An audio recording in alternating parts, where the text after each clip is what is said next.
I regularly make my own chicken stock, and it's really easy. You want to keep the bones and everything. Once you've roasted the chicken and you're down to the last scraps, I know it doesn't look very good, keep all the bones and even a bit of gravy here. All you have to do is fill a pot with water, which I have here now, enough to cover the chicken carcass, the whole carcass, and everything that's in the pan, the gelatin and the bones and everything like that. And it's really super simple. If you have a crock pot, you can probably do this while you're gone to work. So you just fill your crock pot with water. I haven't done it myself. And just pop your chicken in and let it simmer all day. So all I'm going to do is I just have the chicken body here. I'm going to break it up a bit actually, because I like to make sure that all the bones are under the water. And, you know, if you're getting good organic free-range meat, you don't want to waste anything. And there's a lot of nutrients in the bones. So get that under the water and bring it up to a boil. So keep it on high. And once it comes to a boil, just turn it down on the lowest heat and let it simmer as long as you possibly can.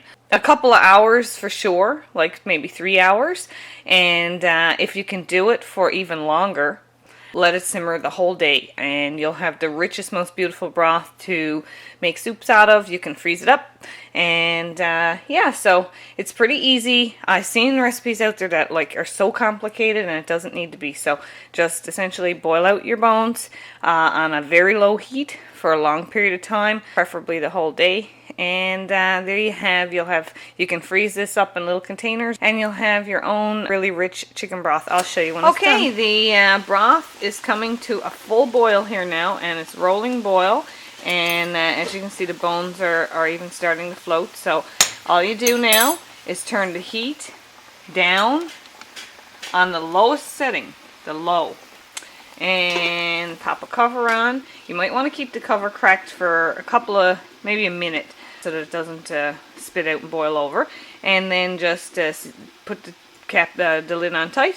And that's it. Just let it simmer for at least 3 hours, and preferably, you know, the whole day. So I'm just going to show you a little clip of it here simmering away.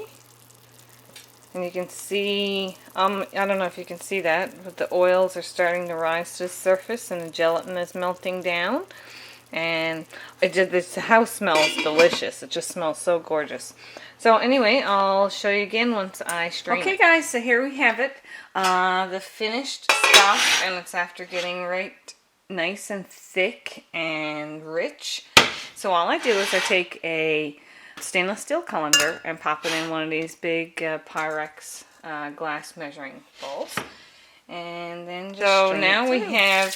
Now what I will continue to do is pick off all the pieces of meat and things that I want to add back into it, because I'm going to make a pot of soup right now with it. But you can leave it as is if you want to just have a finely strained chicken stock. And it's fantastic, and there's loads of chicken left in here, so I'll be putting that back into the soup. And that's it. Pretty simple.